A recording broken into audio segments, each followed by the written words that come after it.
Party के लिए कोई अचंभे की बात नहीं है। ये जजेस हमेशा इसी तरह ही इन्फ्लुएंस्ड होते हैं, एजेंसियां इसी तरह ही इन्फ्लुएंस करती हैं फैसलों पर, उनके मामलात के अंदर। अब करना क्या है? आपकी जमात तो इस आज़ाद इंक्वायरी कमीशन, जिसका एक रिटायर्ड जज सरबराह होगा, उससे मुतमईन नहीं है। आप क्या समझते हैं होना क्या चाहिए?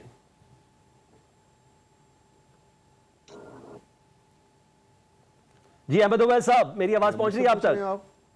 जी आपसे सवाल है मेरा, आप लोग क्या समझते हैं? देखिए बिस्मिल्लाहिर्रहमानिर्रहीम। देखिए बात यह है कि जो जितने गंभीर किस्म का ये सूरत हाल पैदा हुआ है, और इसके अंदर सबसे बड़ी बात तो यह है कि इन जजिस ने, जो 6 जजिस ने ये जो लेटर लिखा है, इसको किसी नेगेटिव सेंस में मत देखें। उन्होंने अपने आप को, they have expose themselves to danger. एजेंसियों के साथ खतरा मोल लेना, और आखिर एक तंग आमद बजंग आमद वाली बात है कि वो बर्दाश्त करते आए होंगे, लेकिन एक सूरत हाल इस हद तक आगे निकल गई कि जब उनके घर में, उनके बेडरूम में उनकी एक्स्ट्रा जो प्राइवेसी है लाइफ की, उसके अंदर भी इंटरफियरेंस आ गई और वहाँ भी उनकी वीडियो बननी शुरू हो गई। तो ये ब्लैकमेलिंग की इंतहा है कि ये वीडियो के होते हुए वो उनको ब्लैकमेल करेंगे और करते आए होंगे। अब एक हद हो गई कि जहाँ पे उन्होंने कहा कि नो मोर ब्लैकमेलिंग।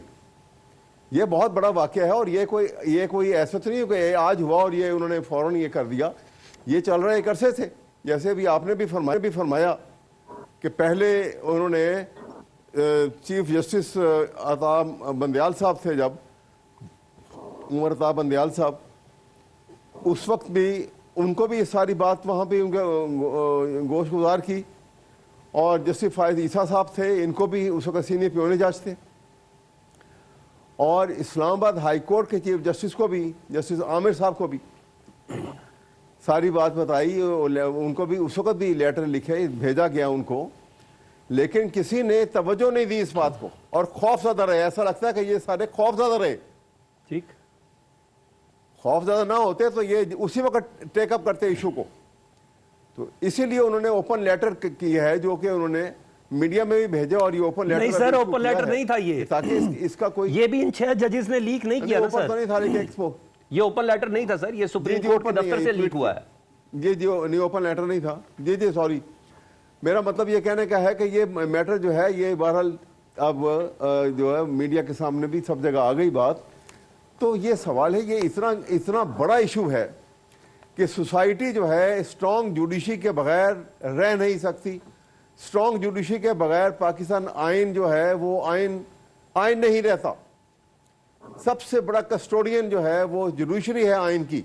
ठीक, और सबसे पिवट पोजीशन है जुडिशरी की आइनी हुकूमत के अंदर, क्योंकि वो बैलेंस क्रिएट करती है। वैसा मेरा सवाल ये, अब आप लोग कहां जाके सब लेंगे? आप क्या समझते हैं होना क्या चाहिए? जरा प्लीज उस हल की तरफ बढ़े ना।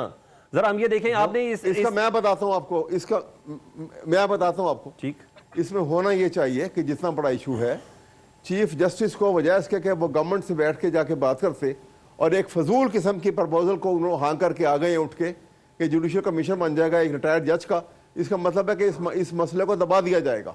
ठीक है, मिट्टी पाव वाली बात कर रहे हैं।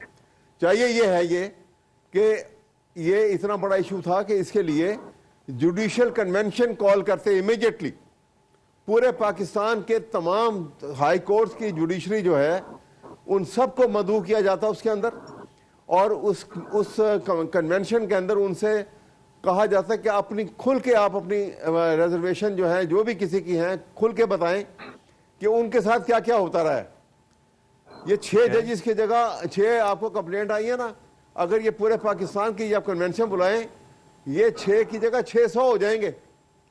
इतना ज्यादा एजेंसियों ने अपना जाल बिखेर दिया हुआ है, और इतना ज्यादा वो तब स्वेल्ड अप हैं, इतनी ताकत हासिल कर चुकी है, इसलिए कि उनको वो दंदनाते फिरते हैं। कोई उनको चेक करने वाला नहीं है, ठीक है, उनको रोकने वाला नहीं है। ठीक है, सिविल मामलात के अंदर, हुकूमत के मामलात के अंदर, पॉलिटिकल इश्यूज के अंदर, ठीक है, वो अपनी मनमानी कर रहे हैं और इतनी खुल्लम खुल्ला कर रहे हैं। और ठीक है, मैं आता हूं, दोबारा आपकी तरफ आता हूं। देखिए आप ठीक है, मैं दोबारा एक बात सुन लीजिए जी प्लीज प्लीज। और वो ये वाकया मैं आपको बताता हूं कि इनसे ये पूछ लें कि इमरान खान के 3 फैसले किए गए जेल ट्रायल में वो रात के 11-12 बजे तक किसके हुक्मनामे के ऊपर जज बैठता था?